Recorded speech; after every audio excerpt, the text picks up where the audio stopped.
Igbo Area TV on Igbo. The chairman of Zinox Computers, Leo Staneke, has described Anambra as the state with global capacity to influence and positively enhance Nigeria's economy. Eke affirmed that the state has all it takes to make this a reality. Further, he noted that the wealth, energy, and knowledge per square meter in Anambra does not exist in any other part of Africa. Nevertheless, the Zinox boss urged the state government to open its eyes to the immense opportunities lying within the state with which it can reconfigure the narrative for good. According to his statement, he said, "I am an Igbo man from Imo State, but here I am in Anambra and delighted to be here as well. Why? Anambra State has the global capacity to alter Nigeria's destiny. You have it all in Anambra, but you have to certify it in the 21st century for it to be rewarding. You have credible human capital, brilliant minds, and the right investment climate to make it happen," I noted. You must invest in the next generation, especially the children of the poor, because these are the ones with a mindset of disruption. There is an analog knowledge and there is a digital knowledge. Our generation relied on 80% of common sense and 20% knowledge. But our children have a global exposure and the benefit of better education. So they mainly use 80% knowledge and 20% common sense, Eke said. He said there is a fundamental problem with the quality of graduates we are currently churning out. Many of them are not fit for the 21st century workplace. You must invest in these kids to make them relevant in a global marketplace. And the multiplier effect will transform the fortunes of Anambra State for good. You must build and equip many young graduates with skills in emerging technologies such as artificial intelligence, robotics, machine learning, cloud computing, and big data, among others. You understand what the technology boss, the man of Zinox Computers, is trying to say? We have what it takes, but we need to move with time. We need to be in vogue. We need to follow existing things. If we will do this, we have others that it takes, the raw talents, but you need to let it work with the latest technologies available. You need to switch. Yes. Ahia lecture. Echeruo Fort's Igbo Jewish link says it is a folklore which undermines Igbo identity. This was reported by Chris Njoko from Owerri. The debate over Igbo's Jewish origin and connections is undermining the sense of Igbo identity. Delivering a lecture titled Ogwerimba, We Shall Survive, at the Ahia Joko Lecture 2019 and 40th anniversary held on Saturday at Professor Ahia Joko Institute, Owerri, Imo State, Professor Michael Echeruo said the debate is fast undermining the sense of Igbo identity, attaching Igbo to a legacy in which they have absolutely no hope of acceptance. This feature of our public discourse does not have a single or simple motivation. Some believes that because we have been unjustly persecuted and misunderstood as a people, we must be Jews. Some others, standing anti-Semitism, regard themselves as Jew by a fabled Igbo love for money, our new god. He described all these supposed links as a matter of folklore that could easily be ignored. We stand to gain nothing by claiming a Jewish identity parallel to that which we already have as Igbo. Even the Yoruba man claim a Jewish origin at times, and they hold on to the mystical emergence of their ancestor. And they have, most of them, got over it, except the Igbo. He added further the pattern of Igbo civil discourse, the quality of Igbo leadership at the state and national levels, even our quality of our pride in ourselves and in our inheritance as Igbo people left to be desired. Our capacity for serious introspection has apparently diminished under the pressure of our needing to just survive and the anguish of having to put a stop to our dreaming of the might have been. The professor is trying to dismiss the Igbo claim that we are Jews. This is a long claim that's taken quite a long time. And even in a 1969 book, somebody called it was the Jews of Africa. But this professor says it brings us down. It makes us lower. It's a kind of what we call inferiority complex for him. Yeah. It diminishes our standard, who we are. That's what the professor is trying to say. Please, we'd like to know what you think about this. Is the professor right? Is he wrong? Why did he say so? Do you think we have to quit feeling we are Jews? Do you think it does us any good? or bad? We'd like to know from you. Please, Anambra people should help us ask Obiano, where are those mobile CCTV cameras? There is one thing that's consistent with the administration of Governor Obiano. This is an administration with beautiful dreams and utopian policies that are packaged with heavy propaganda and so much media hype, which in most cases turn out to be facts.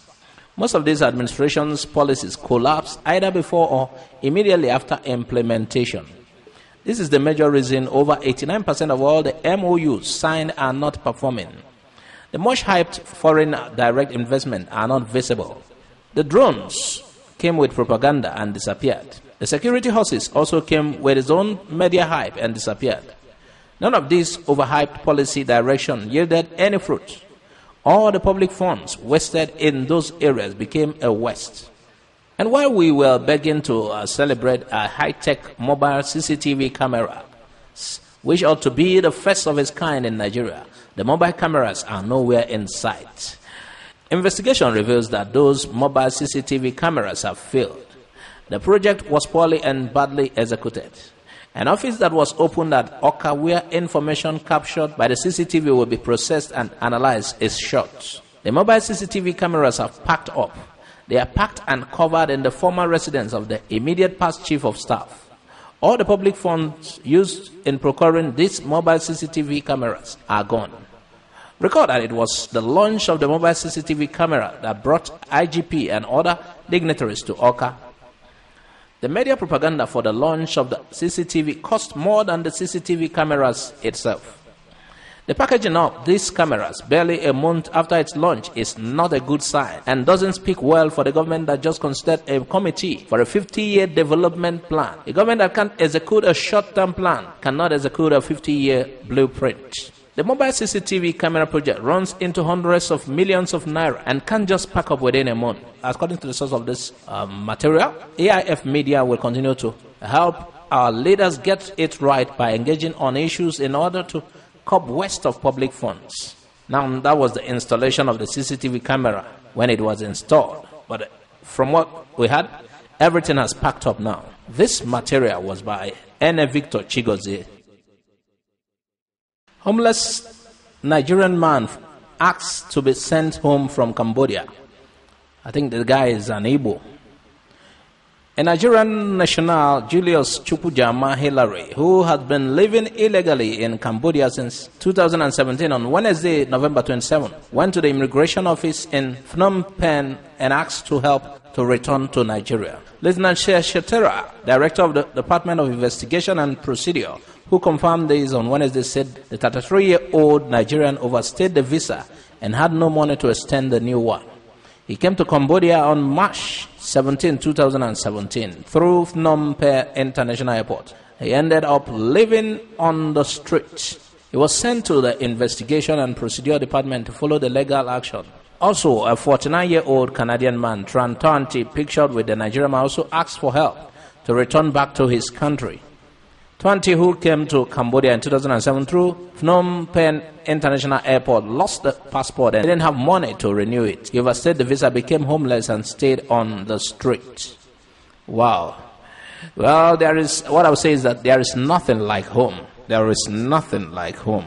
You feel better at home. Even those who do well outside, they still have this desire to return home someday. They don't feel they will stay there forever. Even while Joseph died in Egypt, what did he tell the Israelites? When you are returning to the promised land, that they should dig up his bones and return to the promised land. Everyone values home, despite wherever we are. And some are running away. Why do they run away? Because of how things are. Things are not in a good shape. Nigeria has no constant electricity. Several things are not working and they run away. But that is not an excuse anyway. We can make things better. Yes, we can help fix things. The corruption is not just at the top, the bottom. Right from the very lower levels, you get corruption. So we can fix it by ourselves. I will beat Joshua again, Ruiz.